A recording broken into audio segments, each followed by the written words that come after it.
Good morning, it's Monday. We're going to start off with a moment of silence.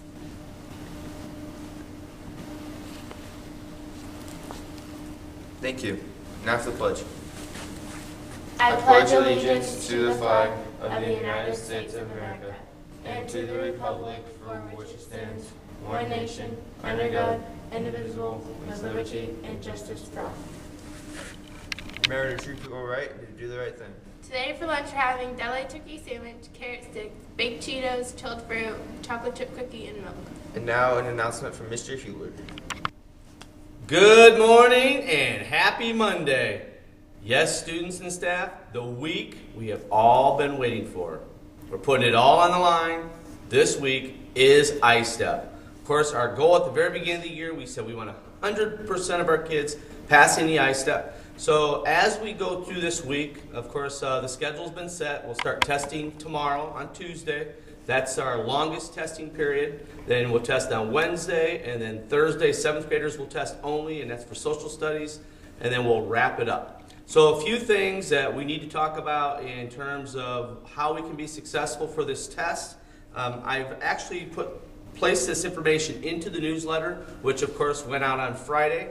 So your parents, of course, will know exactly what I'm talking about when I say that these are the things that we can do to help make you do better on this particular test. We do need to make sure that our kids are here on time. So it's very important that you're here on time, you're not late, you're not absent. Makeup tests are a pain. And quite honestly, if you're here and you're ready and you're focused, you're going to be more successful. This way we don't have to pull you out of other classes if you end up not being here. I know there's those extreme situations where that happens, but please make sure your parents don't schedule any appointments for you during this time. Also, just want to remind you to eat a good breakfast, get a good night's sleep, all important things to help you do better. We really want all of our students to be in those classes, focused. And I know your language arts teachers have been talking to you about, what are some strategies, and I know other classes have been doing the same thing. But on those lines, the ISTEP lady says 2 pages. So please try to pre-write, plan that out, write those 2 pages, make sure you have a beginning, a middle, and an end, and you should do fine. And of course, don't do run-on sentences. End those sentences once in a while with a period or an explanation point or a question mark, depending on what you're asking or what you're stating and so forth. A couple things in addition to the ISTEP this week that we need to know about is I've actually gone out to Montpelier already and talked to some of the parents at the PTO meeting there. I am starting our 6th grade orientation, which means we have lots of opportunities for our incoming 6th graders to get transitioned to the junior high.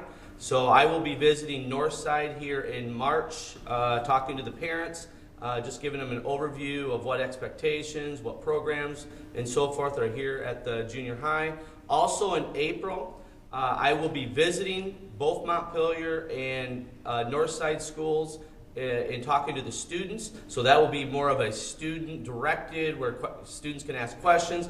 And then again in April, we will have students visit here at the junior high, and we'll have our 8th graders give those students a tour, and Mr. Hill and I will talk to those students.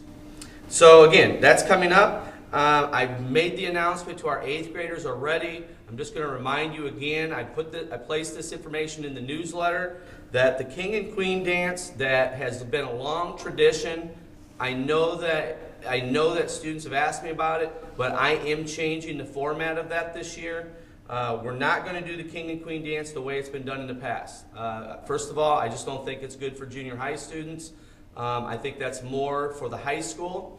So what I want to encourage, and when I said this to the 8th graders, I said I would prefer just to have a final celebration for our 8th grade students where teachers can set up a possible night, like a theme night. Could be a Hollywood theme, could be a Hawaiian theme, but specifically for our 8th graders, and it's kind of a big event for you. We'll have a dance.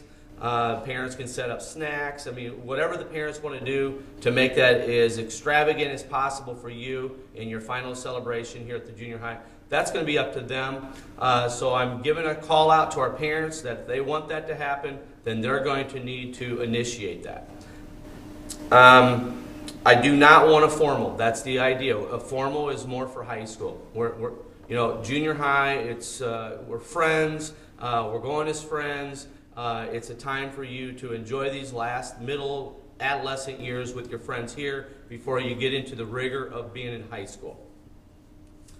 I believe that is about it. I know it's hard to believe. I've probably only been talking for like 4 or 5 minutes.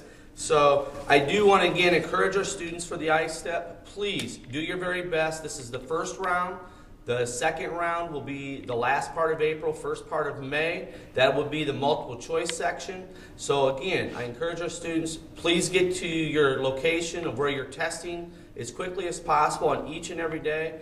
And I hope you do your best. I'm looking forward to you doing your best. And I'm looking forward to seeing Blackford Junior High above 70, 80% students passing the I-STEP. 100% would be great, but we'll shoot for small goals at first. Thank you and have a great week. Also, students, remember, yearbooks are now on sale. They'll be $20 until spring break, and after that, they'll go up to $25. Anyone interested in playing men's soccer at the high school next year and who wants to attend the May 12th Chicago Fire game must sign up online at bruinsoccer.com by March 3rd. For information, contact Coach Holloway. And also, spring soccer times are now through March 9th. See Mrs. Gross in the library for a form. Information on cheer tryouts for next year's 8th grade cheer squad will be available outside the office. And remember, high school soccer players are selling Blackford Bruins sunglasses. See a soccer player today to get your own cool pair. The second annual Bruin Bash Dodgeball is coming up on March 22nd. Start getting your teams ready. And the dodgeball forms will be available from Mrs. Heidi. And this Friday is a Spirit Day. March 9th is Crazy Hair Day. And then March 23rd is Hawaiian Day. Start getting your stuff together so you can be the coolest one. Great. Also, optional track practices for distance runners begin Monday at high school from 3:30 to 4:30. And also, students, I-STEP starts today. Hope you're ready. Wish everybody good luck. Thank you for watching WBJH News.